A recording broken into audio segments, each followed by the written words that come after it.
Some goldfish in here, but we actually figured out that we're feeding the kookaburras. No, mountain clouds. You got to have mountain clouds, because if you don't have mountain clouds, you already got wrigglers. Yeah. And providing wrigglers should be illegal. So time to get some mountain clouds. Done. Mountain clouds. So this is down under the house where the filtration is. So what, the water comes down through there? Yeah, so it goes through the sump tank from upstairs. It comes down into a combination of the actual blue drum and also into this 6-foot by 2x2 sump tank. So this was my original tank in my previous house, so I've sort of like set it up as a bit of a sump tank. So this will be like 25 years old? Oh yeah, more. Yeah, actually no, 25, yeah, been married for 25 years, so 25-year-old tank. I got it on the first year when we were married. And how often do you clean this algae? So, I'll also like go through what ends up happening. So I've got some water mainly coming in through here and also the actual tank. You can see there's a bit of a system over here, so it diverts water into each of these systems. In this particular blue thing, I've got all my crushed coral, which is my biological media.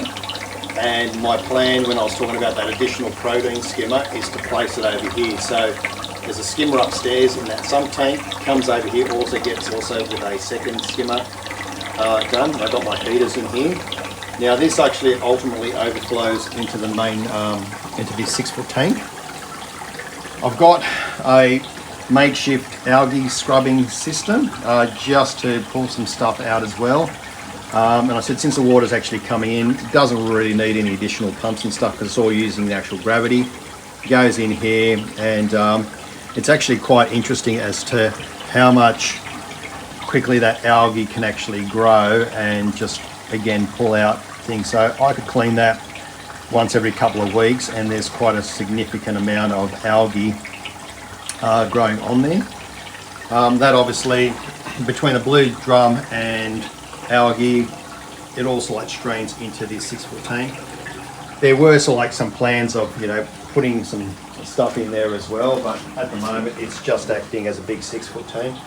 And then there's your return pumps? Yeah, this little pump over here is just running the actual refrigeration unit. Where's that?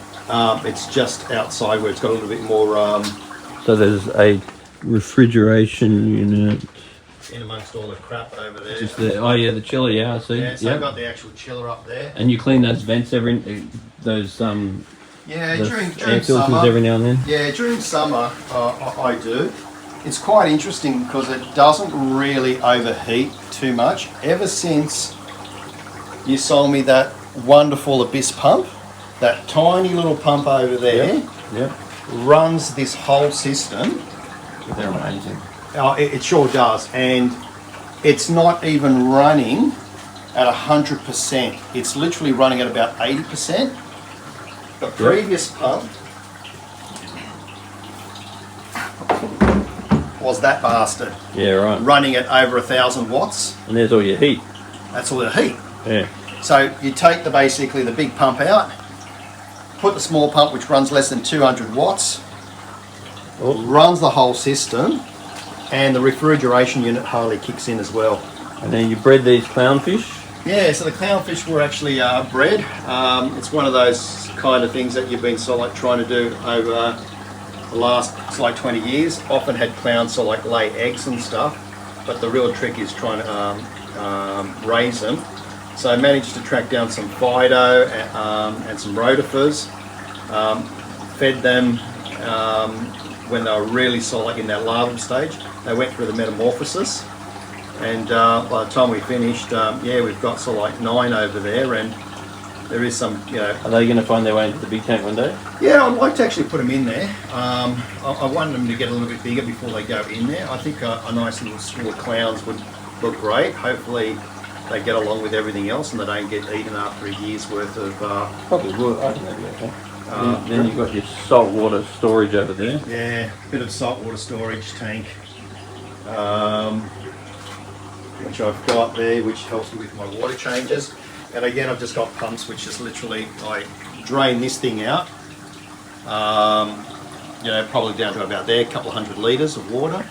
And then I just use some of the salt water that I got in these drums and stuff just to pump it all back in there again. So The beauty about this system is when I do have accidents, and every aquarium is going to have an accident at some point in time, the water tends to actually overflow, or this becomes the wet area in the garage. I don't really have any instances of wet things happening upstairs, so there's holes in the floor for drains and stuff like that. So, you know, if anything was to happen, I've got drainage which leads outside. And so I literally built the house around the bloody fish tank.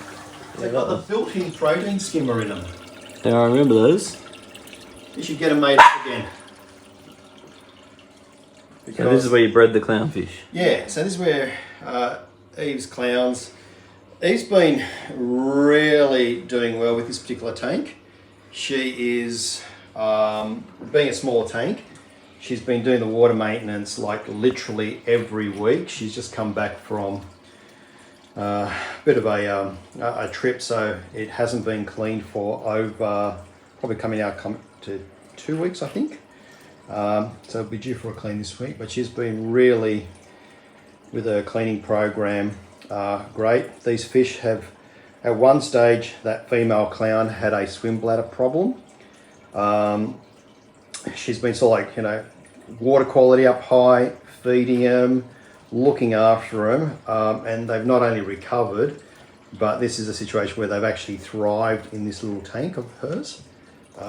They were last summer, when the temperature reached a little bit higher, they were actually breeding every 3 to 4 weeks.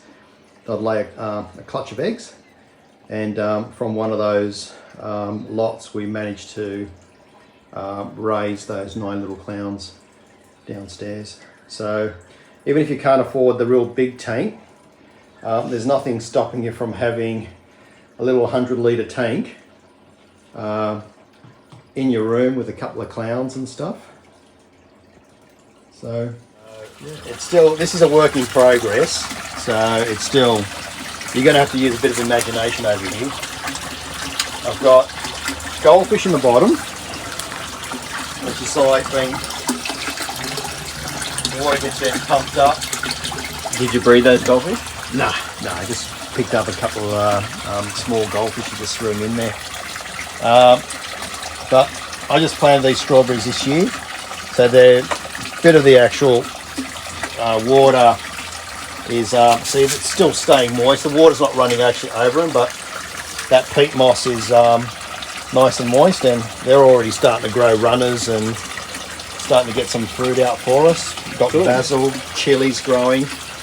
I also threw some orchids in here which were struggling, and it looks like that, you know, this environment with the heat, the humidity, the water is actually going to be quite nice for them. So I want to start putting a whole stack of orchids in here, water coming up through, but at the same time too have a couple of fish in there as well.